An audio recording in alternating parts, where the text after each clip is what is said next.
दर्शक मित्रों, आप જોઈ રહ્યા છો Banas crime 24 news Gujarati channel. હવે જોઈએ આજના મુખ્ય સમાચાર। ડીસાના પાણીદાર ધારાસભ્યએ રાણપુર રોડ પર આવેલ મધુવન સોસાયટીના રહીશો સાથે કર્યો સંવાદ। ડીસા રાણપુર રોડ પર આવેલ મધુવન સોસાયટીમાં છેલ્લા કેટલાક વર્ષોથી રોડ રસ્તાઓ વરસાદી પાણી સહિત ભૂગર્ભ ગટરની સમસ્યાને લઈ ભારે મુશ્કેલીનો સામનો કરવો પડી રહ્યો છે। સોસાયટીના રહીશોએ વારંવાર પાલિકા સહિત ઉચ્ચ કક્ષાએ લેખિતમાં રજૂઆત કરાઈ હોવા છતાં આજ દિન સુધી એક પણ સમસ્યાનું નિવારણ લાવવામાં આવ્યું નથી।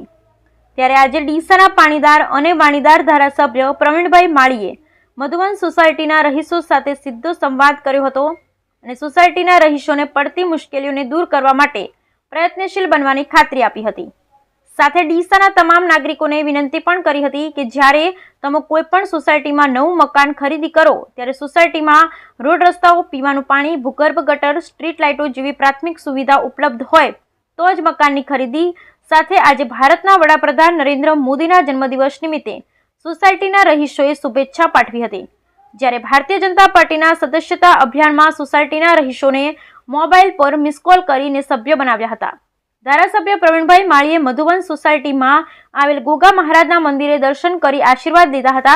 ધારાસભ્ય સાથે વોર્ડ નંબર 1 ના સદસ્ય મંજુબેન કિરણભાઈ રાવળ સહિત આગેવાનો ઉપસ્થિત રહેતા સોસાયટીના રહીશોએ સાલ ઉઢાડી પુષ્પગુચ્છ આપી સન્માનિત કરવામાં આવ્યા હતા।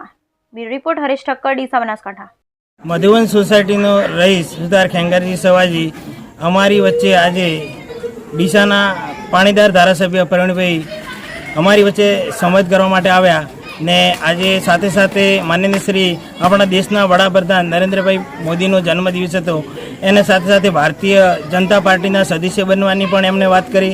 અમારા વિકાસના કામો એની પર ચર્ચા કરી। અમારી સોસાયટીમાં ભૂગર્ભ ગટર યોજના, રોડો, રસ્તાઓ, સુખાકારી માટેની જે વ્યવસ્થાઓ છે એમની સાથે વાર્તાલાપ કર્યો। એ સમયે પાણીદાર ધારાસભ્યના અમે સોસાયટી વતી તહે દિલથી આભાર વ્યક્ત કરું છું। ધન્યવાદ।